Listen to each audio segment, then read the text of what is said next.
ও দয়ার আল্লাহ, আজকে 17 ফেব্রুয়ারি 2025 সালে এই শ্রীনগর বিক্রমপুরের দিকে একটা বার তাকায় দেখো, মায়ের পাগল ছেলেরা তোমার আল্লাহ বলে ডাক দিছে। এরা রমজানের 30টা রোজা রাখবো, তোমার কাছে ওয়াদা করছে রে মালিক, একজনও খালি ফিরায়ও না, এদেরকে তুমি কবুল করে নাও। চিৎকার মেরে ডাক দেন না আল্লাহ। শ্রীনগরের বাইরে রে, তাহলে কোরআনের পক্ষে আমরা থাকতে চাই, এই কোরআনটা নিয়ে আমরা বাঁচতে চাই। যুবক রে, যেই কোরআনের জন্য আল্লাহর নবী নিজে মাইর খাইছে রে বাবা, যেই কোরআনের লাইগা রহমাতুল লিল আলামিন নবী আমার এই কোরআনের দাওয়াত দিতে যাইয়া উহুদের ময়দানে দান দান শহীদ হইছে।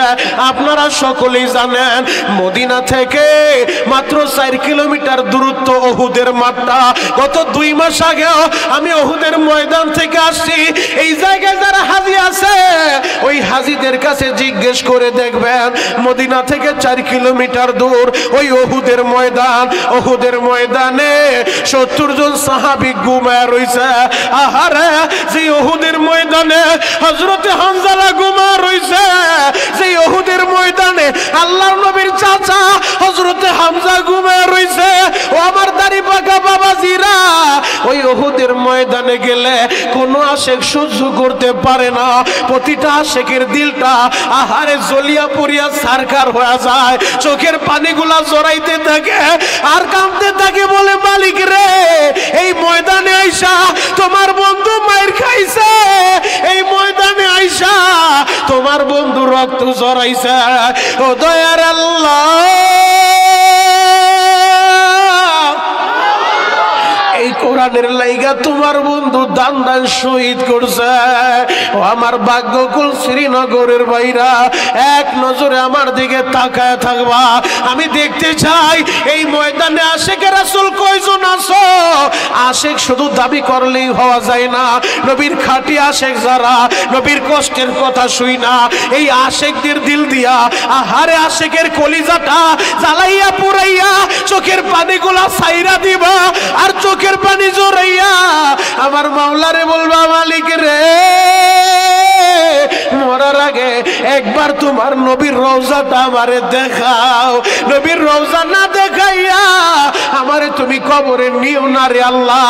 আর যারা মদিনায় গিয়েছেন বারবার দোয়া করেন, আল্লাহ বারবার তোমার নবীর রওজাটা দেখাও, স্বপ্নে যোগে তোমার নবীরে দেখা দাও গো। যেই নবী উম্মতের লাইগা রক্ত জড়াইলো, দান দান শহীদ করলো, তাইফে মাইর খাইয়া নবী আমার বরদুয়া দেয় না। মাইর খাওয়ার পর জিবরাইল আইসা বলেন, নবী গো একবার বলেন পুরা তায়েফ উল্টায় দিব। আমার নবী বলে, জিবরাইল রে, আমি রহমতের নবী, আল্লাহ আমারে রহমত করে পাঠাইছে, আমি বরদুয়া দিব না। জিবরাইল রে,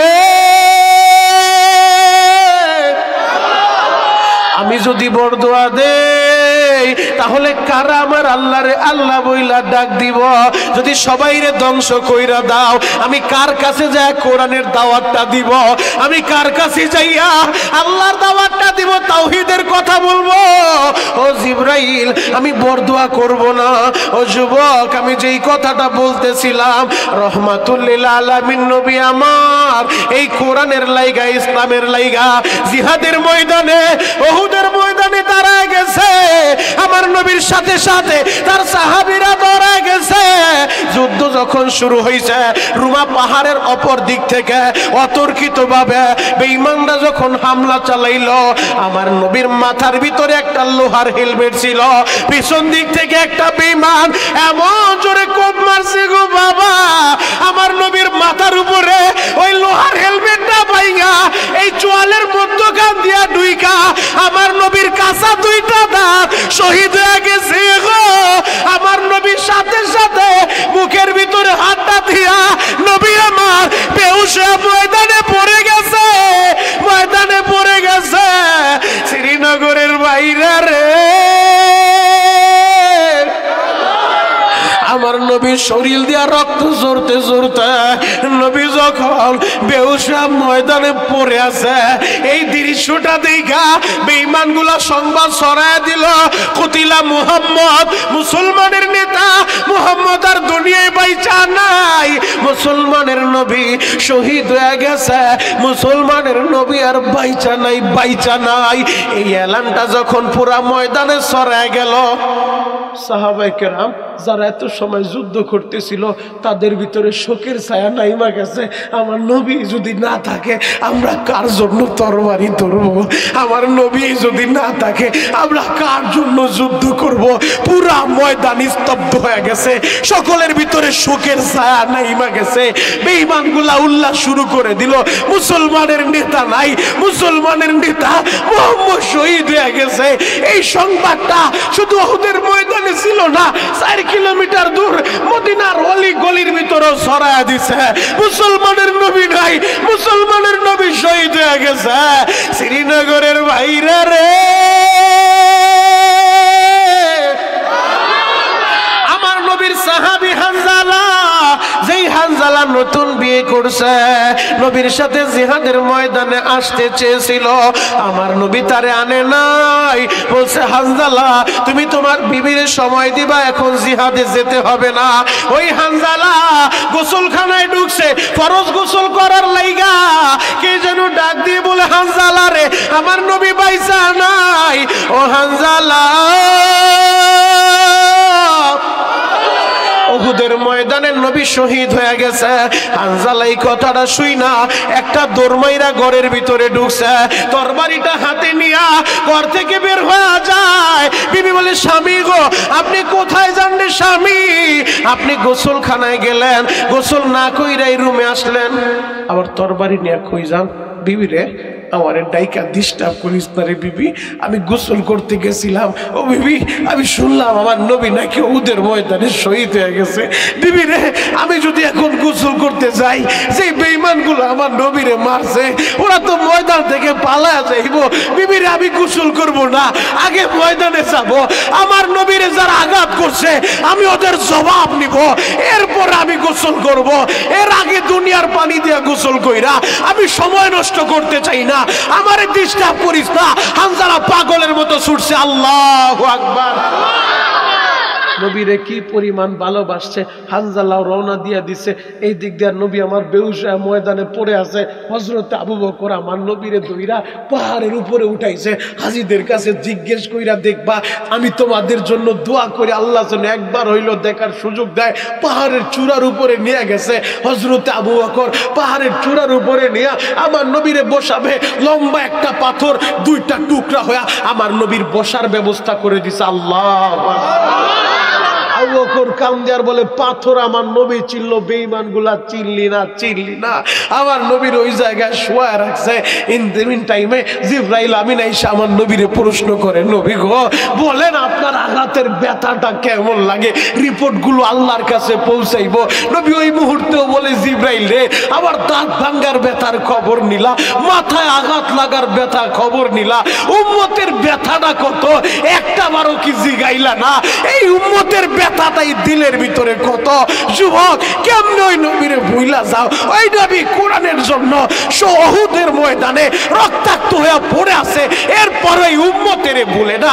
যুবক রে রহমাতুল লিল আলামিন নবী আমার যখন হুশটা ফিরছে বলে আবু বকর আমার সাহাবী যারা শহীদ হইছে ওদেরকে টাইনা টাইনা এক জায়গায় জমা করো, এই শহীদদেরকে গোসল দিও না, রক্ত মাখা জামা নিয়া জানাজা দাফনের ব্যবস্থা করো। হাসরের ময়দানে রক্তাক্ত জামা নিয়া শহীদগুলা দাঁড়ায় যাইব। আল্লাহু আকবার। আমার আল্লাহ শহীদদেরকে জান্নাত দেব, হাসতে হাসতে জান্নাতে ঢুইকা যাইব। আবু বকর সব লাশগুলা জমা কইরা বলে নবীজি সবগুলা জমা করছে 68 জন হয়েছে। আমার নবী বলে 70 জন হবে। আল্লাহ আমার এই স্বপ্ন দেখাইছে গতকাল রাতে 70 জন, দেখো আরো 2টা লাশ কোথায় পাওয়া যায়। খুঁজতে খুঁজতে এক সাহাবী দৌড়ে আসছে, ইয়া রাসূলুল্লাহ ইয়া হাবিবাল্লাহ নবী গো একটা লাশ আমরা দেখতে পেয়েছি। নবী গো তার চোখগুলা বের করে ফেলছে, নবী গো তার হাতগুলা কাইট কাইটা নিয়ে গেছে, আঙ্গুলগুলো আলাদা করে ফেলছে, পাটা কাইটা ফেলছে, বুকটা সিরিয়া কলিজাটা বের করে ফেলছে, লজ্জাস্থান পর্যন্ত কেটে ফেলছে।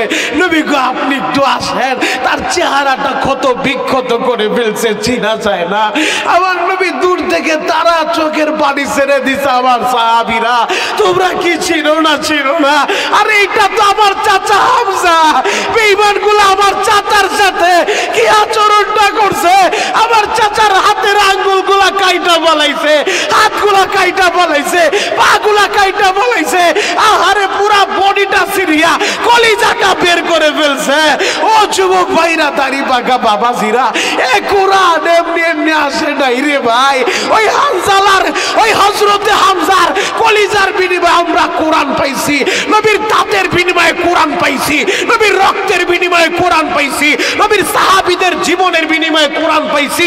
যাদেরকে জালিমগুলা জিন্দানখানায় বসে ফাঁসির কাস্টে ঝুলাইছে, তাদের ত্যাগের বিনিময়ে আমরা কোরআন পাইছি, আমরা ইসলাম পাইছি। যে কোরআন রক্তের বিনিময়ে এসেছে, যে কোরআন ত্যাগের বিনিময়ে এসেছে, এই কোরআন নিয়ে আমরা বাঁচতে চাই, এই কোরআন নিয়ে মরতে চাই। কোরআনের বিরুদ্ধে, ইসলামের বিরুদ্ধে, নবীর বিরুদ্ধে কোন নাস্তিক যদি কথা বলে, ও যদি শ্রীনগর এলাকার জন্ম নেয়, ওরে হাতের নাগালে পাইলে জুতা দিয়া বাইরে ওর চান্দি ফাটায় ফেলতে হবে। কথা বলেন ঠিক কিনা? রাজি আছেন না নাই? আরো জোরে বলেন, রাজি আছেন না নাই? এখানে আপনারা কে কোন দল করেন এগুলা দেখতে আমি আসি নাই। আপনার দল আপনার দলের জায়গায়, আপনার পীর আপনার পীরের জায়গায়। পীর আর দল এগুলা পরিচয় না, পরিচয় হবে আমাদের একটাই, আমরা এক আল্লাহর বান্দার, এক নবীর উম্মত। কথা বলেন ঠিক কিনা? আরো জোরে বলতে হবে ঠিক কিনা? এটাই হলো আমাদের বড় পরিচয়। আমাদের আল্লাহ এক, আমাদের নবী এক, আমাদের কোরআন এক, আমাদের কাবা এক, আমাদের মদিনা এক। কথা বলেন ঠিক কিনা? যুবক ভাইরা রে, যেই কোরআন নবীর রক্তের বিনিময়ে এসেছে, যে কোরআন নবীর সাহাবীদের ত্যাগের বিনিময়ে এসেছে, যুবক এই কোরআনের পক্ষে আমরা থাকতে চাই। যদি ফাঁসির মঞ্চে দাঁড় করাইয়াও আমি শরীয়ত পড়ি নির্দ্বিধায় বলে দিতে পারি, যদি ফাঁসির মঞ্চে আমাদেরকে দাঁড় করানো হয়, ওই ফাঁসির মঞ্চে দাঁড়ায়ও বলবো কোরআন নিয়ে বাঁচতে চাই, কোরআন নিয়ে মরতে চাই। রাজি আছেন না নাই? জোরে বলেন, রাজি আছেন না নাই? আল্লাহ আপনি সব ভাইরে কবুল করেন, সকলে বলেন আমিন। আরো জোরে বলেন আমিন। একটা মাত্র আয়াত আপনাদের সামনে আমি তেলাওয়াত করছি, অল্প সময় আয়াতকে সামনে নিয়ে কথা বলবো। আয়াতের প্রথম অংশে আমার আল্লাহ জানায় দেয়, ইয়া আইয়ুহাল্লাযীনা আমানুত্তাকুল্লাহ, ও আমার ঈমানদারেরা, ও আমার বিশ্বাসীরা। বড় ভালোবাসার ডাক, বড় ভালোবাসা। এ ডাকটা মুসা নবীর উম্মতের ডাকে নাই, এ ডাকটা ঈসা নবীর উম্মতের এত ভালোবাসার ডাকটা আল্লাহ দেয় নাই। নূহ নবীর উম্মতেরও এত ভালোবাসার ডাক, এত প্রেম আর মায়া লাগায় ডাক আল্লাহ দেয় নাই। একমাত্র উম্মতে মুহাম্মদীরে এত ভালোবাসার ডাকটা দিছে, ইয়া আইয়ুহাল্লাযীনা আমানুত্তাকুল্লাহ, ও আমার ঈমানদারেরা, ও আমার বিশ্বাসীরা, আমি আল্লাহরে ভয় করবা। আল্লাহু আকবার। আল্লাহর ভয় দিলের ভিতরে রাখতে হবে। এই ভয়ের নাম আরবিতে বলে তাকওয়া। আর এই তাকওয়ার ব্যাটারি চার্জ দেওয়ার জন্যই আজকের এই ওয়াজ মাহফিলের ব্যবস্থা। আল্লাহু আকবার। যার ভিতরে তাকওয়ার গুণ যত বেশি, তাকওয়ার পাওয়ার যত বেশি, ওই বান্দা দিনের আলোতেও গুনাহ করে না, ওই বান্দা রাতের অন্ধকারেও গুনাহ করে না, ওই বান্দা দেশের সম্পদ চুরি করে বিদেশে পাচার করে না। আল্লাহর ভয় যে দিলের ভিতরে থাকে, ওই দিল কখনো মুরব্বিদের সামনে ওই মানুষটা মুরব্বিদের সাথে বেয়াদবি করে না। আল্লাহর ভয় যে দিলের ভিতরে থাকে, ওই যুবক কোনোদিন মা বাবার অবাধ্য হতে পারে না। কথা বলে ঠিক কি? সেই তাকওয়ার ব্যাটারিটা চার্জ দেওয়ার জন্যই আজকের এই মাহফিলের আয়োজন। ওই তাকওয়ার ব্যাটারি চার্জ দেওয়ার জন্যই আপনাদের এলাকায় এই সিদ্দিকিয়া মহিলা মাদ্রাসা। ওই তাকওয়ার ব্যাটারি চার্জ দেওয়ার জন্যই হক্কানি পীরের খানকা। ওই তাকওয়ার ব্যাটারি চার্জ দেওয়ার জন্যই দাওয়াত ও তাবলীগের মেহনত টঙ্গীর ইজতেমা। কথা বলে ঠিক কি? মুহতারাম হাজিরিন, আমি আপনাদের পায়ে হাত রেখা বলে যাই, আল্লাহর ভয় দিলের ভিতরে অর্জন করতে হবে। যার দিলের ভিতরে আল্লাহর ভয় থাকবে, দুনিয়া একদিকে চলে যাক, আল্লাহর সাথে কাউকে শরীক করবে না, আল্লাহ ছাড়া কারো সামনে মাথাটা নত করবে না। এ কপাল যদি নত হয় একজনের সামনেই হবে, তিনি কে? আরো জোরে বলতে হবে, তিনি কে? শ্রীনগরের বাইরা রে,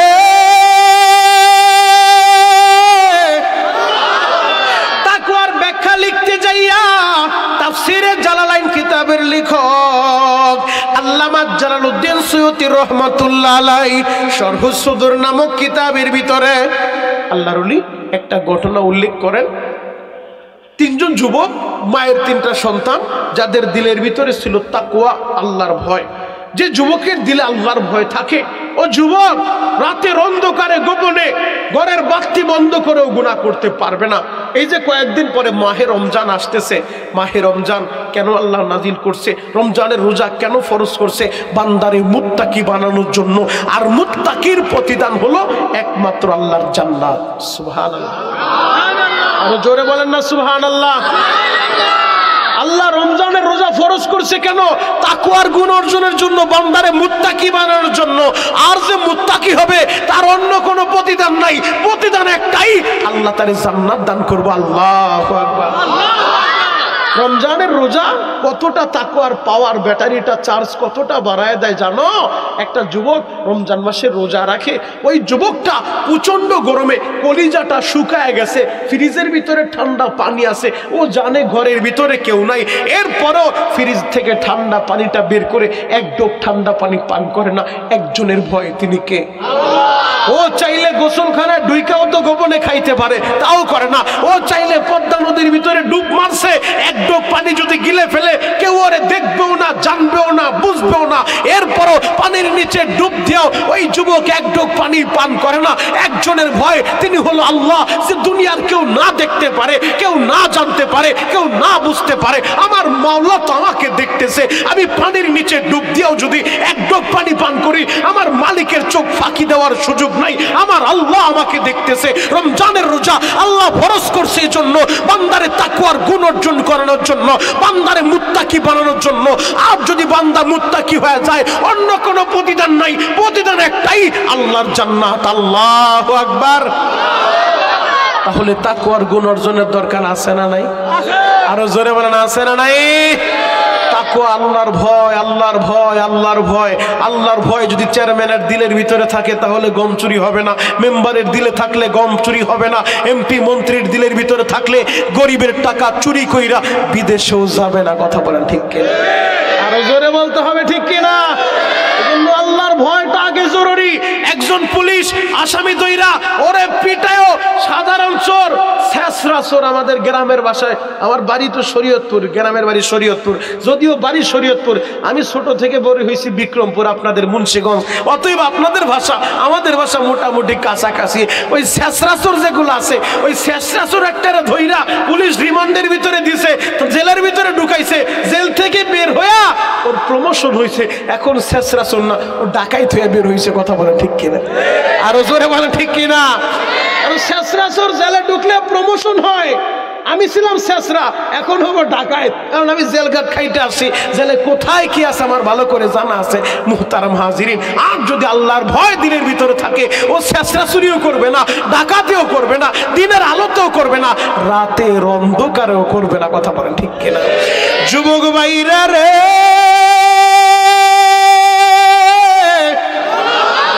আল্লাহর ওলি জালালউদ্দিন সুয়ুতী রাহমাতুল্লাহ আলাইহি শরহুস সুদুর নামক কিতাবের ভিতরে তাকওয়ার ব্যাখ্যা লিখতে যাইয়া আল্লাহর ওলি একটা ঘটনা উল্লেখ করলেন। মায়ের তিনটা সন্তান, তিনটা যুবক, ইমানদার যুবক, যাদের দিলের ভিতরে ছিল আল্লাহর ভয়, আল্লাহ ছাড়া আর কাউরে ভয় পায় না, আল্লাহ ছাড়া আর কারোর সামনে মাথাটা নত করে না। ওই এলাকার যিনি শাসক ছিলেন, তিনি আইন করে দিলেন, আমার এই এলাকায় আল্লাহর নাম চলবে না, আল্লাহর নাম ব্রান্ড করে দিলাম, আল্লাহর নাম কেউ নিতে পারবা না।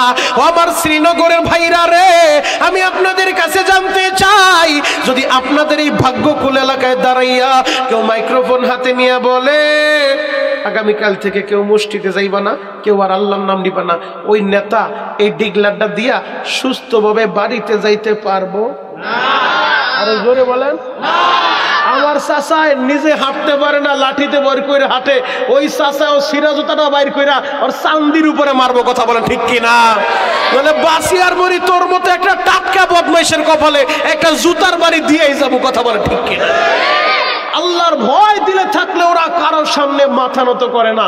ইমানদার যুবকেরাও জানায় দিছে, বাদশাহ আইন করছে আল্লাহর নাম নিতে নিব না, আমরা আল্লাহর নাম নিব, আল্লাহ ছাড়া কারোর সামনে মাথা নত করবো না। আল্লাহ জালিম বাদশাহ সংবাদ পায়া 3 ভাইরে গ্রেফতার করছে, রাজদরবারে নিয়ে আসছে। যুবক, শুনলাম তোমরা নাকি আমার আইন অমান্য করছো, তোমরা নাকি আল্লাহর নাম নাও এলাকার ভিতরে। ইমানদার কারে বলে? ইমানদার দাঁড়ায় বলে, বাদশাহ আমাদের ক্ষমতা নাই, প্রশাসন নাই, আপনার সবই আছে, আপনি চাইলে যে কোনো ব্যবস্থা নিতে পারবেন, তবে আপনি কান খুলে শুনে রাখেন, আমরা ঈমান আনছি আল্লাহর উপরে, যতদিন বাঁচবো আল্লাহর গোলামি করব, আল্লাহ ছাড়া কারোর সামনে মাথা নত করবো না। আল্লাহু আকবার। জালিম বাদশা বলে, তোমাদের সাহস তো কম না, আমার সামনে দাঁড়া চোখের উপরে চোখ রাইখা কথা বলো। ইমানদাররা বলে, আমরা আল্লাহ ছাড়া আর কাউরে ভয় পাই না। জালিম বাদশা বলে, এই বড় একটা ড্যাগ আন। স্যার, ড্যাগ দিয়ে কি করবেন? বড় ড্যাগের ভিতরে তৈল গরম কর, ফুটন্ত তৈলের ভিতরে এক একটারে দইরা দইরা সাইরা দিবি, আমি দেখতে চাই ওদের ইমানের পাওয়ারটা কত, আমি ওদের চেষ্টা কত আজকে দেখতে চাই। বড় একটা ড্যাগ আনছে, ড্যাগ আইনা ড্যাগের ভিতরে তৈল গরম করছে, ফুটন্ত তৈল বাতের মতো টকবক টকবক করে উতরাইতেছে। ওই অবস্থায় মায়ের 3টা সন্তান, 3টা ভাই, বড় ভাইটারে দইরা ইমানদার যুবকটারে ফুটন্ত তৈলার ভিতরে সাইরা দিছে। ও আমার আশিকে রাসূল ভাইরা রে, আপনি আর আমিও ঈমান আনছি, আপনারে আমারে কেউ একটা সর থাপ্পড় মারে নাই, কেউ একটা কটু কথাও বলে নাই। আর তাকায় দেখো, ঈমানের কারণে ফুটন্ত তৈলের ভিতরে সাইরা দিছে। আহারে বডি থেকে গোশতগুলা মোমের মতো গইলা গেছে, হাড্ডিগুলা খেরকুটার মতো আলাদা হয়ে গেছে। এবার দ্বিতীয় ভাইটারও তৈলের ভিতরে ছেড়ে দিবে। হঠাৎ করে বাদশা নজর করে দেখে দ্বিতীয় ভাইটার চোখ দিয়ে শুধু পানি ঝরে। বাদশা বলে, যুবক শুনো, তোমাদের বড় ভাইরে শেষ করে দিলাম, যদি তোমরা ঈমান ছাড়ো তোমাদেরকে মুক্ত করে দিব। আমি বুঝতে পারছি মনে হয় তোমার জীবনের প্রতি মায়া আছে, তোমার চোখে দি পানি। দ্বিতীয় ভাইটা ডাক দিয়ে বলে, বাদশা নামদার, আমি এজন্য কাঁদি না। বলে, তাহলে তুমি কেন কাঁদো? ও বাদশা, আমি তো এই জন্য কাঁদতেছি, আমার এই 3.5 হাত বডির ভিতরে আমার আল্লাহ একটা মাত্র জীবন আমারে দিছে। আপনি যখন একবার আমারে তৈলের ভিতরে ছেড়ে দিবেন, আমি তো শহীদ হয়ে যাব। আমি এই জন্য কাঁদি, আল্লাহ যদি 100 জীবন আপনি আমারে দিতেন গো, আমি 100 বার এই জালিমের তৈলের ভিতরে পুইরা 100 বার জীবন দিয়া আপনারে দেখা দিতাম আমি আপনারে কত ভালোবাসি, কত ভালোবাসি। ও দয়ার আল্লাহ, একটা মাত্র জীবন দিলেন, একবার আমাদের তৈলের ভিতরে ছেড়ে দিলে আমার জীবন তো শেষ হয়ে যাবে। ও বাদশা, দেরি কইরেন না, দেরি কইরেন না। আপনি দেখতেছেন আমার বড় ভাইটা তৈলের ভিতরে পইরা দুনিয়া থেকে বিদায় নিছে, আর আমি দেখতেছি আমার বড় ভাইটা জান্নাতের মেহমান হইছে, জান্নাতের মেহমান হইছে। ও বাদশা, আমারও আমার বড় ভাইয়ের সাথে জান্নাতের মেহমান বানায় দেন। এবার দ্বিতীয় ভাইটারও তৈলের ভিতরে ছেড়ে দিছে। ও দাড়ি পাকা আব্বা জানের এখন কাঁদতে বলছি, কাঁদবা। ছোট ভাইটারও যখন তৈলের ভিতরে ছেড়ে দিব, হঠাৎ করে এক মন্ত্রী ডাক দিয়ে বলে, বাদশা শুনেন। বলে, কি হয়েছে? সব সময় মারলে কিন্তু জিতা যায় না, কোনো সময় মারলেও কিন্তু হারে। কথা বলেন ঠিক কিনা? কারণ মুসলমানদের রক্ত যেই জায়গায় ঝরে ওই জায়গায় আল্লাহ পাক রব্বুল আলামিন কালিমার পতাকা উড্ডীন করে। কথা বলেন ঠিক কিনা? যেখানেই রক্ত ঝরছে সেখানেই কালিমার পতাকা উড্ডীন হয়েছে। মুহতারাম হাজিরিন, বেঈমানগুলা ভেবেছিল মক্কার আবু জাহেল উতবা সাহেবারা, ওরা ভেবেছিল নবী মুহাম্মদের রক্ত ঝরাইলে মনে হয় ইসলাম, এ কোরআন আর মক্কার বাইরে যাবে না। কিন্তু ওরা ভুল করছে। রক্ত ঝরাইছে আমার নবীর তায়েফের ময়দানে, রক্ত ঝরাইছে আমার নবীর উহুদের ময়দানে। নবীর রক্তের মাধ্যমে, সাহাবীদের রক্তের মাধ্যমে মক্কার ইসলাম মক্কায় থাকে নাই, মক্কার কোরআন শুধু মক্কায় থাকে নাই, সারা পৃথিবীতে আল্লাহ ছড়ায় দিছে। কথা বলেন ঠিক কি? বেঈমানগুলা, জালিমগুলা যুগে যুগে ভাবছে হুজুর করে দইরা আয়নাগরের ভিতরে বড় ফাঁসির রশিতে ঝুলাও, তাহলে ইসলামের কথা আর কেউ কইতে পারবো না। ওরা তো জানে না একটা কণ্ঠ চাইপা ধরবো, লক্ষ কণ্ঠ দাঁড়ায় যাইব। কথা বলেন ঠিক কি? একজনের দুনিয়া থেকে বিদায় করব, লক্ষ জন দাঁড়ায় যাইব এই কোরআন ছিল, কোরআন আছে, কিয়ামত পর্যন্ত কোরআন থাকবে। এমন কোন ডিক্টেটর, স্বৈরাচার, এমন কোন জালিম জন্ম নেয় নাই এই কোরআনকে দুনিয়া থেকে বিদায় করবে। আজ থেকে ১৫০০ বছর আগে বহু জালিমের আবির্ভাব হয়েছে, বহু জালিম বাদশার আবির্ভাব হয়েছে, যারা চেয়েছিল এই কোরআন মাইনাস করবে, পারে নাই। ওই জালিম গুরারে ইঁদুরের মতো চুবায় আল্লাহ দুনিয়া থেকে ফাইনাল করছে। কথা বলেন ঠিক কিনা? এজন্য জালিমের গোষ্ঠী সাবধান, কোরআনের বিরুদ্ধে কথা বলার আগে হিসাব নিকাশ মিলায় নিয়ে কথা বলেন ঠিক কিনা? ভবিষ্যতেও যদি কেউ এই পথে হাঁটতে চায়, কান খুলে শুনে রাখো, ইতিহাস থেকে শিক্ষা নাও, নয়তো তোমাদের পরিণতি ওই রকমই হবে। কথা বলেন ঠিক কিনা? আল্লাহ সহি বুঝদান করুক, সকলে বলেন আমিন। আরো জোরে বলেন আমিন। মন্ত্রী ডাক দিয়ে বলে, বাচ্চা সবসময় মারলে জিতা যায় না, আপনি যেটা ভাবতেছেন 3 বাইরে মাইরা ফেলবেন, সব শেষ হয়ে যাইব, এমনও তো হইতে পারে যে 3টা যুবক আপনার সামনে দাঁড়ায় জীবন দিয়া দিল, কিন্তু তারা আপনার সামনে জীবন দিছে, আপনার সামনে মাথা নত করে নাই। তাহলে যেই লোকগুলা দাঁড়ায় দাঁড়ায় দেখতেছে, এরাও ভেবে নিবে যে ওই ফুটন্ত তৈলের ভিতরে পইরা জীবন দেওয়ার মধ্যেই কামিয়াবি, বাচ্চার সামনে মাথা নত করার মধ্যে কামিয়াবি নাই, ক্ষমতা আপনার হাত ছাড়া হইব। তাহলে কি করা যায়? বলে, বুদ্ধি একটা আমার কাছে আছে। কি বুদ্ধি? সময় দিবেন মাত্র 40 দিন। কয় দিন? সবাই বলেন আরো জোরে। জোর হলো না? কয় দিন? 40 দিন। বলে, কি করবা? বলে, আমার একটা সুন্দরী মেয়ে আছে, আমার মেয়ের সাথে যুবকটারে একটা রুমের ভিতরে রাখবো 40 দিন। একটা যুবক আর একটা যুবতী একই রুমের ভিতরে 40 দিন থাকলে অটোমেটিক এই যুবকটা আমার মেয়ের প্রেমে পড়বো। আমার মেয়ের প্রেমের ফান্দে ফালায়া পরে ইমান হারা বানায় আপনার সামনে আমি নিয়ে আসবো। বাদশা বলে, গুড আইডিয়া, ভালো একটা ধারণা দিছো, যাও, যদি পারো তোমার প্রমোশন হবে। এবার যুবকের হাতটা ধরে ইমানদার যুবকের নিয়ে গেছে বাড়িতে। মন্ত্রী যায় বলে, মারে শোন, আমি তোর রূপের প্রশংসা করে আসি বাদশার দরবারে। ওমা, এই যুবকটার একই রুমের ভিতরে তোর সাথে রাখবো, 40 দিন যেমনে পারো এই যুবকরে তোর প্রেমের ফান্দে ফালা ইমান হারা বানাবি। মেয়ে বলে, এটা কোনো ঘটনা হইলো? ঠিক আছে, দিয়া দাও এক রুমের ভিতরে। দিছে, এক রুমের ভিতরে ঢুকায়। বলছে, মা, ঘর থেকে বের হবে না, যা কিছু দরকার আমারে বলবি, আমি ঘরের ভিতরে ঢুকায় দিব, তোদের বের হইতে হবে না। 40টা দিন একই রুমের ভিতরে যুবক আর যুবতী কাটাইতাছে। ভাগ্যকুলের বাইরা রে,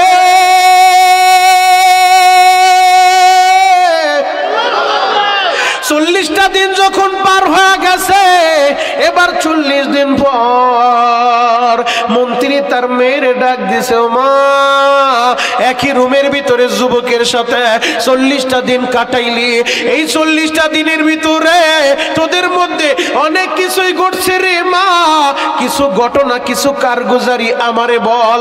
রাজ দরবারে দাঁড়াইয়া বাদশার সামনে ভাষণ দেওয়া লাগবো, মারে কিছু ঘটনা আমার কাছে শোনা। এবার মেয়েটা মাথাটা নিচের দিকে দিয়া শুধু চোখের পানি জড়াই গো বাবা, কোনো কথা বলে না। ওই মন্ত্রী ডাক দিয়ে বলে, মারে, আমি তোরে কাঁদতে বলি নাই রে মা, আমি তোর কাছে জানতে চাইছি এই যুবকের সাথে কি কি ঘটনা তোর ঘটছে আমার একটু শোনা। মেয়েটা কান্দে আর বলে, বাবা, আমি মুসলমানের নাম শুনছি বাবা, জীবনে মুসলমান ইমানদার দেখি নাই বাবা। ও বাবা, একই রুমের ভিতরে যদিও 40টা দিন যুবকের সাথে কাটাইছি, এই 40টা দিনের ভিতরে একটা বার এই যুবক আমার দিকে তাকায় নাই, আমার দিকে তাকায় নাই। ও প্রাণের বাবা, আমি দামি দামি গহনা পইরা, আমি দামি দামি পোশাক পইরা, আমি সাজসজ্জা কইরা এই যুবকের সামনে দাঁড়াইছি আর বলছি, যুবক রে, এই রুমের ভিতরে তুমি আর আমি আর কেউ নাই। ও যুবক, তাকায় দেখো, জানালাটাও লাগানো। ও যুবক, তাকায় দেখো, দরজাটাও লাগানো। এই রুমে তুমি আর আমি, আর তো কেউ নাই। তুমি আমার দিকে একটা বার তাকাও। যুবকটা মাথাটা নিচের দিকে দিয়া কান্দে আর বলে, বোন রে, যদিও তুমি দেখতেছো এই রুমে তুমি আর আমি আর কেউ নাই, দরজা লাগানো, জানালা লাগানো, ও বোন, আর আমি দেখতেছি আমার আল্লাহ আমার দিকে তাকায় রইছে, আমার দিকে তাকায় রইছে। বোন রে, আমার দিলের ভিতরে আছে আল্লাহর ভয়, আমি বেগানার দিকে তাকাইতে পারবো না। বোনরে, আমি তোমার দিকে তাকাইয়া আমার এই চোখ দুইটা আমি নাপাক করব না। আমার এই চোখটা দিছে আমার আল্লাহ কোরআন দেখার লাইগা। এই চোখ দিয়া দেখা আমি মসজিদে যাব, এই চোখ দিয়া জান্নাতে যাইয়া আমি সরাসরি আমার আল্লাহরে দেখব, আমি আমার আল্লাহরে দেখব। ও বিক্রমপুরের আশিকে রাসূল ভাইরা রে, আমি তোমাদের কাছে জানতে চাই, তোমরাও কি জান্নাতে যায়া সরাসরি আল্লাহরে দেখতে চাও কি চাও না? কে কে আল্লাহরে দেখতেছেন হাত দুইটা দেখায় দেন। চিৎকার মাইরা একটা ডাক মারে নি আল্লাহ। আরো জোরে ডাক দেন, আরো জোরে ডাক দেন আল্লাহ। ও দয়ার আল্লাহ,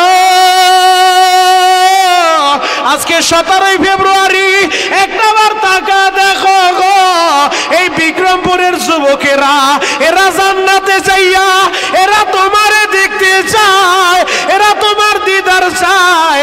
মালিক রে, এই বিক্রমপুরের আশিকে রাসূলদের কবুল করো আল্লাহ।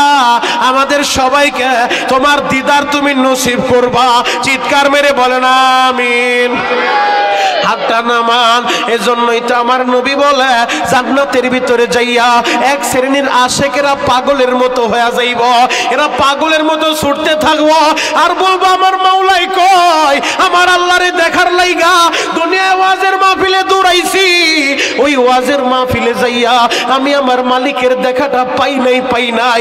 আমার আল্লাহ কই, আমার আল্লাহরে দেখার লাইগা ওই টঙ্গীর ময়দানে যাইয়া বিশ্ব ইজতেমায় আমি বিছানা বিছাইছি, টঙ্গীতে যাইয়া আমি আমার মাওলারে পাই নাই, আমি আমার আল্লাহরে পাওয়ার লাইগা ওই সরমনের ময়দানে যাইয়া এই তো 19, 20, 21 তারিখে লক্ষ লক্ষ আশিকেরা ওই সরমনের ময়দানে আহারে বিছানা বিছাইয়া পাগলের মতো জিকির করব। জাহান্নামের বয়ানগুলা শুই না পুরা ময়দানে গলা কাটা মুরগির মতো লাফাইতে থাকে। ওই ময়দানে যাইয়া আমি আমার মাওলারে খুঁজলাম, আমার মাওলাই কই, ওই সরমনে যাই আমি আমার আল্লাহরে দেখতে পাই নাই। আমি আমার মাওলারে দেখার লাইগা হাজী শরীয়তুল্লাহ রাস্তানা ওই বাহাদুরপুরে গেছি, ওই ময়দানে আল্লাহরে পাই নাই।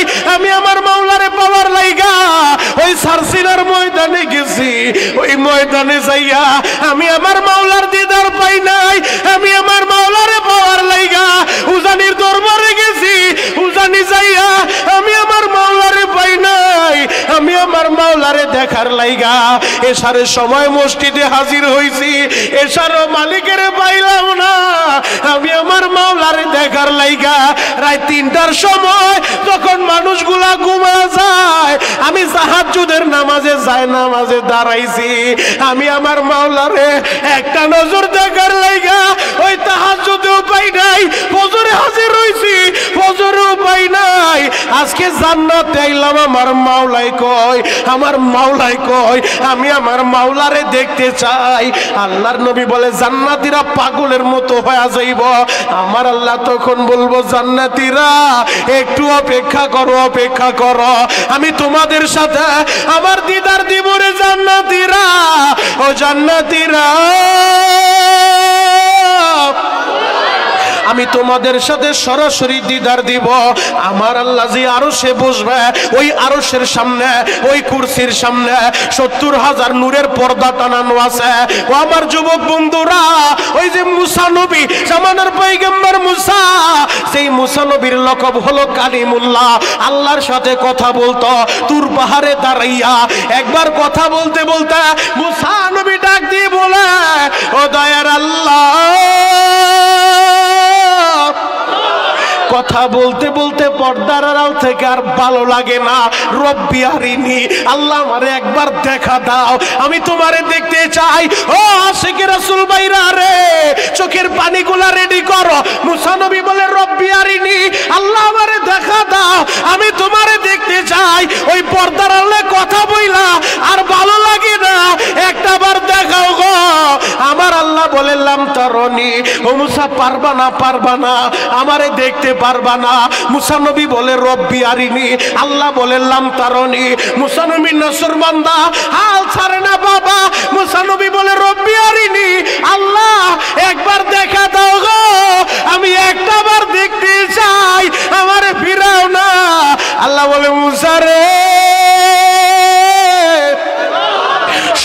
পারবা না, পারবা না। মুসা বলে আল্লাহ একবার দেখা দাও। আল্লাহ বলে মুসা ঠিক আছে, আমি আমার 70,000 নূরের পর্দার আড়াল থেকে সামান্য একটু নূরের ঝলক ওই তুর পাহাড়ে ছাইরা দিব, যদি সইতে পারো এরপরে দেখতে পারবা আমার আল্লাহ সামান্য একটু নূরের ঝলক ওই তুর পাহাড়ে ছাইরা দিছে। পুরা তুর পাহাড়ের ভিতরে আগুন লাগা গেছে, আগুন লাগা গেছে, পুরা তুর পাহাড়ে আগুন লাগছে। মুসা নবী বেহুশা পইরা গেছে। বিক্রমপুরের বাইরা রে আমার আল্লাহ জান্নাতের ময়দানে আল্লাহ বলবে জান্নাতীরা আমি তোমাদের সাথে সরাসরি দিদার দিব, সরাসরি দেখা দিব, তোমরা অপেক্ষা করো। আমার আল্লাহর কুরসির সামনে 70,000 নূরের পর্দা। আল্লাহ বলবে ফেরেশতারা নূরের পর্দাগুলা উঠায়া দে, আমি আমার বান্দাদের সাথে সরাসরি দিদার দিব, সরাসরি দিদার দিব। নারায়ে তাকবীর। আল্লাহ বলবে আমি দিদার দিব। ফেরেশতারা নূরের পর্দা উঠা, ফেরেশতারা যখন পর্দাটা উঠায় দিব জান্নাতি মানুষগুলা এক নজরে তাকায় থাকবো। এই যে তাকাইছে এক তাকানে হাজার হাজার বছর কাইটা যাইব, চোখের পলকটাও পড়বো না। আল্লাহু আকবার। আল্লাহ বলবে জান্নাতীরা শোনো, আর কিছু চাও? জান্নাতি মানুষগুলা তখন জান্নাতে দাঁড়ায় বলবো আল্লাহ এই জান্নাতের হুর গিলমান দিয়া কি করব, ফলমূল দিয়া কি করব, আমরা কিছুই চাই না। এই জান্নাতের ভিতরে আমরা শুধু তোমারই দেখতে চাই, তোমারই দেখতে চাই। আল্লাহু আকবার। আমার যুবক ভাইরা, দাড়ি পাকা আব্বা জানেরা, যদি জান্নাতে যে আল্লাহরে দেখতে চান তাহলে এই দুনিয়া থেকে নামাজের দরকার আছে না নাই? আরো জোরে বলেন আছে না নাই? যদি জান্নাতে যে আল্লাহরে দেখতে চান নামাজ পড়তে হইব, জান্নাতে যে আল্লাহরে দেখতে চান রমজানের রোজাও রাখতে হইব। কথা বলেন ঠিক কিনা? রোজা রাখবা না আশা করবা আল্লাহরে দেখবে এত সোজা না। রমজানের রোজাও রাখতে হইব, মা বাবার খেদমত করতে হইব। ও কলিজার টুকরা যুবকেরা, আমি তোদের পায়ে হাত রেখা বলে যাই, তোমাদের যাদের মা আছে বাপ আছে কোনো দিন ওই মা বাবার মনে কষ্ট দিও না রে ভাই। যে যুবকের দিল আল্লাহর ভয় থাকে, ইয়া আইয়ুহাল্লাযীনা আমানু তাকুল্লাহ, যার দিল আল্লাহর ভয় থাকবে ও কোনোদিন মা বাবার অবাধ্য হইতে পারবো না। ওই যুবক কোনোদিন মায়ের মনে কষ্ট দিতে পারবো না। কথা বলেন ঠিক কি? আজকে আল্লাহর ভয় নাই বিদায় যুবকরা মার গায়ে হাত উঠায়, আল্লাহর ভয় নাই বিদায় যুবকরা বাবার গায়ে হাত উঠায়। কথা বলেন ঠিক কি?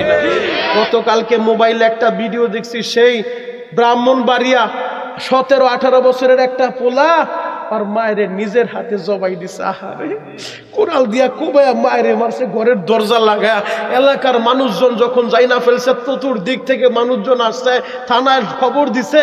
থানায় পুলিশ এসে হাতের ভিতরে হ্যান্ডকাপ লাগায়া, ওর মতো হইব, তার একটু ছোট হইব, 17-18 বছর একটা পোলা। পুলিশ জিজ্ঞেস করে তুই তোর মায়ের কেন মারলি? বলে এমনি মারছি। বারবার প্রশ্ন করতেছে, এমনি তো কেউ মারে না, কি কারণে মারলি? বলে এমনি মারছি। 3 বার প্রশ্ন করার পরে বলে আমি রাগ থেকে মারছি।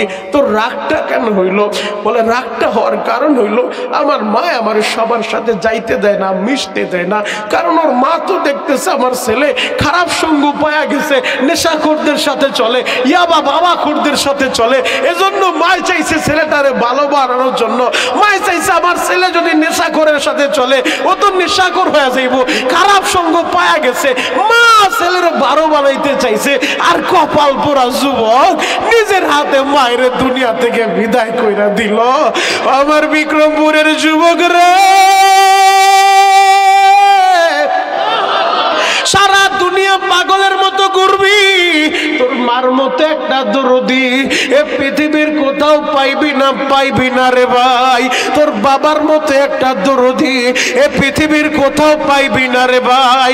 ও আমার ভাগ্য কোলের বাইরা রে, আজ থেকে 20 বছর 30 বছর আগে এত টাকার মালিক তুমি ছিলা না। তোমার বাবা দুখু মিয়া পরের আলু খাতে কামলা দিয়া, তোমার বাবা দুখু মিয়া ওই কেরানীগঞ্জে গার্মেন্টসে শ্রমিকের কাজ কইরা তোমারে বাবারে লেখাপড়া করাইছে, বিদেশের বাড়ি পাঠাইছে বাবায় ঋণ কইরা। আজকে বিদেশ যাইয়া চাকরি পাইয়া তুমি বড় অফিসার হইয়া হাজার হাজার কোটি টাকার মালিক হয়ে গেছো, এখন আর মায়েরে চিনো না, বাবারে চিনো না। এমন বহুত কপাল পোড়া ছেলে আছে রে ভাই। এই টঙ্গী বাড়ির একটা যুবকের কথা বইলা যায়। আমি কেরানীগঞ্জে যেই মসজিদে জুমার নামাজ পড়াই, আমি জুমার আগ মুহূর্তে রুম থেকে বের হব, সাদা দাড়িওয়ালা এক মুরব্বী আমার হাত ধরে কাম দেয়ার বলে, হুজুর যেই ছেলের লাইগা জীবন যৌবন সব বিলীন কইরা দিলাম, আবার ওই ছেলে মানুষ না মানুষ হয়ে গেছে, ওর মা অসুস্থ বিছানায় পড়ে আছে, এক পাতা ঔষধ কিনে দেয় না হুজুর। আমি এই কষ্টের কথা কার কাছে বলবো? আমি তো কার কাছে হাতও পাততে পারবো না। আমার এই কষ্ট আল্লাহ ছাড়া বলার মতো জায়গা নাই। ও আমার বিক্রমপুরের যুবক রে, আজকে তোমার মা আছে, তুমি বুঝো না মা কি জিনিস রে ভাই। ডানে বামে তাকায় দেখো যাদের মা নাই, এদের মতো হতভাগা এই পৃথিবীতে কেউ নাই রে ভাই। ওই প্রবাসী ছেলেরা আহারে যারা প্রবাসের বাড়িতে যাইয়া মায়েরে হারায় বাবারে হারায়, তাদের কাছে জিজ্ঞেস কইরা দেখো মা, কারণ সেই জায়গার ভিতরে তার মা নাই বাবা নাই, সন্তান গুলারে ফালাইয়া প্রবাসী ছেলে যখন এই বিক্রমপুরের ছেলেরা বেশিরভাগই তো প্রবাসে থাকে, যখন ওই প্রবাসে যাবে আহারে এয়ারপোর্টে যাওয়ার পর কলিজার টুকরা সন্তান বাবারে বিদায় দিতে চায় না। আমার প্রবাসী ভাইরা বুক ভরা কষ্ট নিয়া, পাহাড় পরিমাণ কষ্ট নিয়া ওই সন্তানের পালাইয়া বিবিরে পালাইয়া ওই প্রবাসে পাড়ি জমায় রে ভাই। ওই প্রবাসের জীবন কত কষ্টের জীবন। বহুত প্রবাসী এমন আছে রে ভাই, ওই প্রবাসে যাইয়া শেষ দেখাটা মায়ের দেখতেও পারে না, শেষ বিদায়টা শেষ মাটিটা বাবারে মাটিও দিতে পারে না।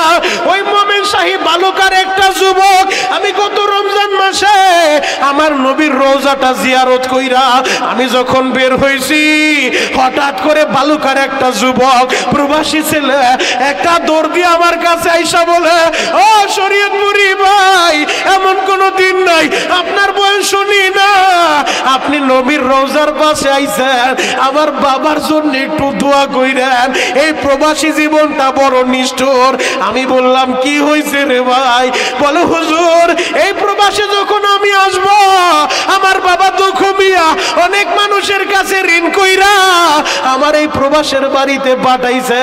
আমার বাবাই যখন আমারে ঢাকা এয়ারপোর্ট বিদায় দিব, আমি যখন বিমানবন্দরের ভিতরে ঢুকবো, হঠাৎ করে আমার বাবা পিছন দিক থেকে একটা চিৎকার মারছে, বলে বাবা রে আমারে ভালোভাবে দেখা যা। এরপরে মনে হয় আমি বাবারে আর পাইবি না, আমার আর পাবি না। হুজুর আমার বাবার কথাটা এইভাবে লাইগা যাইব আমি বুঝতে পারি নাই। আমি এই জায়গায় আসার 3 মাসের মাথায় হঠাৎ করে একদিন টেলিফোন আসে, আমার ওই বাবা এই দুনিয়ায় পয়সা নাই, এই দুনিয়ায় পয়সা নাই, আমি আঁকা মাথাও হাতে পাই নাই, ঋণের বোঝা মাথায় নিয়ে প্রবাসে আইছি, আমি চাইলেও তো আর বাবারে মাটি দিতে পারবো না।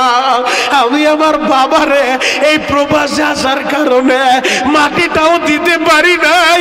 আমি শেষবারের মতো বাবার লাশের খাটটা আমি কাঁধেও নিতে পারি নাই।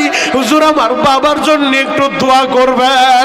ও আমার শ্রীনগরের যুবকেরা, তোমাদের যাদের বাবা আছে রে ভাই, তোমাদের জান্নাতটা ঘরে আছে, তোমাদের যাদের মা বাইসা আছে, তোমার জান্নাতটা এখনো ঘরে আছে। আমি বলি নাই, আমার নবী বলছে হুমা জান্নাতুকা ওয়া নারুকা, তোমার মা বাবাই তোমার জান্নাত, তোমার মা বাবাই তোমার জাহান্নাম। এর যুবক আমি তোমাদের পায়ে হাত রেখে বলে যাই, ওই মায়ের মনে কষ্ট দিও না। এই তো রমজান মাস আসতেছে, রমজান মাসে সবাই মাপ পাইল, ওই কপাল পোড়া মাপ পাইব না যার সাথে তার মা বাবার সম্পর্ক ভালো না, যেই সন্তানের প্রতি মা বাবার বরদু আছে। ও আমার ভাগ্যকুলের যুবকেরা, তোমরা যারা মা হারাইছো, এখন চিৎকার মাইরা মাইরা কান্দবা আর বলবা আল্লাহ আমার মায়েরে মাইরো না, আমার বাবারে মাইরো না, মালিক রে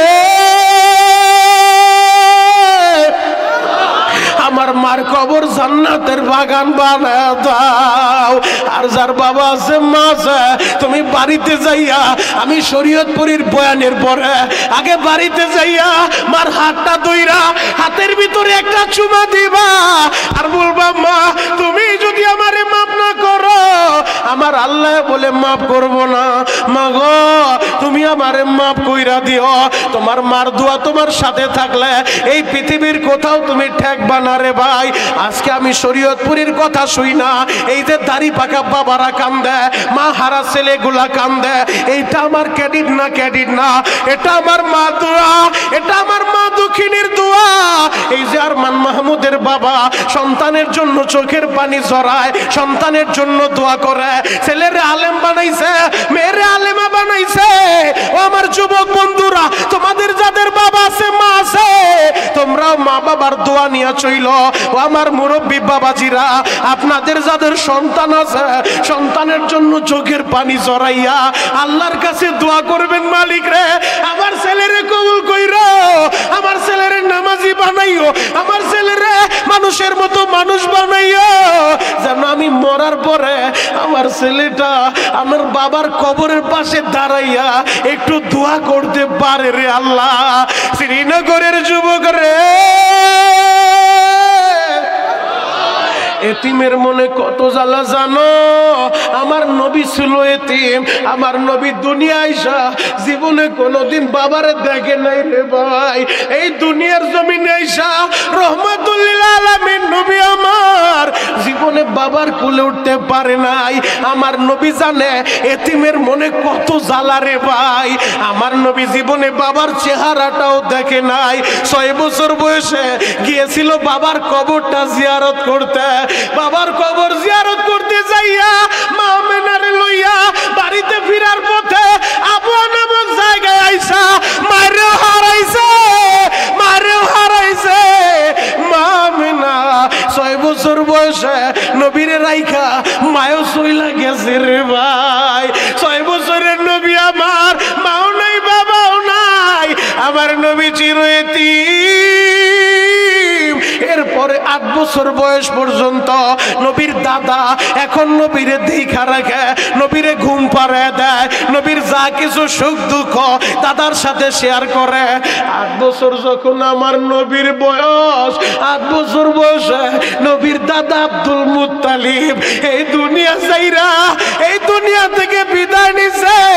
দাদার লাশের পাশে বৈশা, দাদার লাশের পাশে সব চাচারা বসা, আমার নবীও দাদার লাশের পাশে বৈশা চেহারাটা মলিন কইরা শুধু চোখের পানি ঝরায়, কোনো কথা বলে না, বলে না। নবীর এই অবস্থা দেখা তার চাচা আবু তালেব একটা দৌড় দিয়া 8 বছরের নবীর কাছে যাইয়া আমার নবীরে বুকের সাথে জড়াইয়া আবু তালেব কান্দের বলে মুহাম্মদ আমি বুঝতে পারছি রে বাতিজা, তোমার মনে যে কত জ্বালা রে বাতিজা। তোমার বাবা নাই, তোমার মাও নাই, তোমারে দাদাই দেখা রাখতো, দাদাই তোমারে খাবার খাওয়া দিত। মুহাম্মদ রে আমি বুঝতে পারছি তোমার জ্বালা।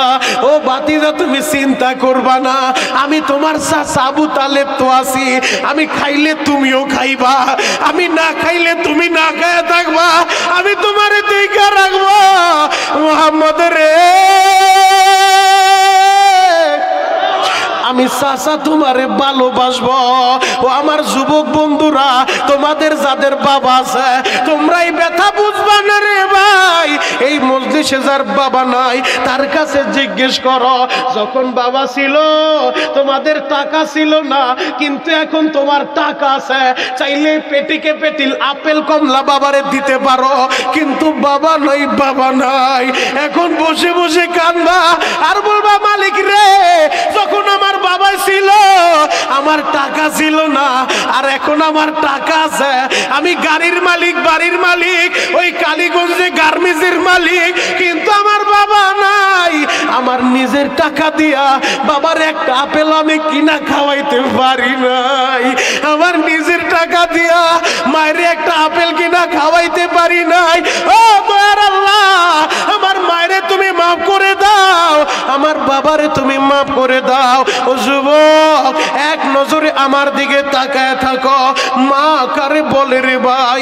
যেই দিন হারাইবা সারা দুনিয়া ঘুরবা, মার মতো একটা দরদি পৃথিবীর কোথাও মিলবে না, মিলবে না। আজকে বয়ানের পরে বাড়িতে যায় দেখবা সবাই ঘুমাইলো, একজন বিনা টাকার চাকরানি আছে, সারা জীবন সার্ভিস দিল, তার নাম হইল মা। মা মা এই মাই ঘুমায় নাই রে ভাই। ছেলে যদি খারাপ হয়, নেশা করো হয়, রাত 2টায় বাড়ি গেল, মায় বলে বাবা বাড়ি আইসো, এত দেরি হইল কেন? আর যার মা নেই রে ভাই, জীবনে কোনোদিন বলবো না বাবা বাড়ি আইসো, জীবনে কোনোদিন তোর জন্য অপেক্ষা করবো না, এমন কোন দিন নাই মায় ফোন করে না। এই যে ছেলেরা তোমরা যারা ঢাকায় থাকো, দেখবা প্রতিদিন মায় বাবায় ফোন করে, তুমি বিরক্ত বোধ করো কেন এত বারবার ফোন করে? যেই দিন হারাইবা জীবনে আর কোন দিন ওই বাবার নাম্বার থেকে মার নাম্বার থেকে একটা ফোন যাইবো না, যাইবো না। বিক্রমপুরের যুবক রে, এতিমের মনে কত জ্বালা জাননি, জ্বলন্ত একটা প্রমাণ আমি তোমাদেরকে দিই রে ভাই। কেরানীগঞ্জে আমার 4টা মাদ্রাসা, এই যে মাওলানা আরমান মাহমুদ রে জিজ্ঞেস করো, আমার একটা এতিমখানা আমি নিজে চালাই বাবা। হাজী সাহেব, আমি যখন মাদ্রাসা বন্ধের 3 দিন পর মাদ্রাসায় গেছি, ওয়াজের কারণে প্রতিদিন তো যাইতে পারি না, আমি বন্ধের 3 দিনের মাথায় মাদ্রাসায় গেছি, দেখি একজন শিক্ষক আছে, একজন দারোয়ান আছে পাহারাদারি করার লাইগা। ছোট্ট একটা ছেলে, যে ছেলেটার মধ্যে হবে 5-6 বছর বয়স, হেফজ করার একটা ছেলে, ও বাড়ি যায় নাই। আমি অফিসে ঢুকে ওরে ডাকলাম, বাবা সবাই বাড়ি গেছে, তুমি কি বাড়ি যাইবা না? ওই এতিম ছেলে কি বলে জানো? বলে হুজুর আপনি কি জানেন না আমার মা নাই, আমার যাওয়ার কোনো জায়গা নাই। হুজুর বন্ধ হয়েছে, সবাই মা এসে সবাই নিয়ে গেল, আমার মা যদি থাকতো আমারও তো নিয়ে যাইতো, আমার মা নাই, আমার যাওয়ার কোনো জায়গা নাই। আমি বললাম তোর বাড়ি কই? বলে হুজুর বাড়ি বরিশাল মেহেন্দিগঞ্জে। বললাম তোর বাবা তো আছে, মা না থাকলে কি হয়েছে? বলে হুজুর আমার বাবা, আমার মা যখন মারা গেছে আমার বাবা আর একটা বিয়ে করছে, বিশ্বাস করেন হুজুর, ওই সৎ মা আমার মার মতো আমারে ভালোবাসে না।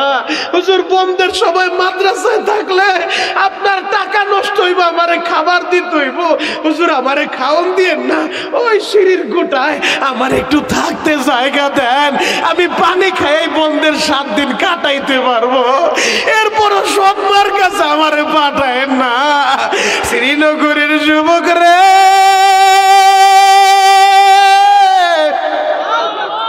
মা কারে বলে রে ভাই? যেই দিন হারাইবি সারা পৃথিবীতে ঘুরতে থাকবি, তোর মার মতো একটা দরদি মিলবে না, মিলবে না। যেই দিন হারাইবি এই বাবারে, তোর বাবা যদি মূর্খ হয়, তোর বাবা যদি কালো হয়, এরপরও তোর বাবাটাই তোর জান্নাত। যুবক রে, এই বাবা নামে বট বৃক্ষটার ছায়া থেকে যেই দিন তুই মাহরুম হয়ে যাইবি, ওই দিন বুঝবি বাবা কি জিনিস। কথা বলেন ঠিক? এই মজলিসে কার কার মা নাই? একটা হাত দেখি তো। কার কার মা বাইচা নাই? কার কার বাপ নাই? সে আর একটা হাত উঁচু করেন, 2টা হাত উঁচু করে কাঁদতে থাকেন আল্লাহর কাছে, হাতটা একটু উঁচু করে রাখেন।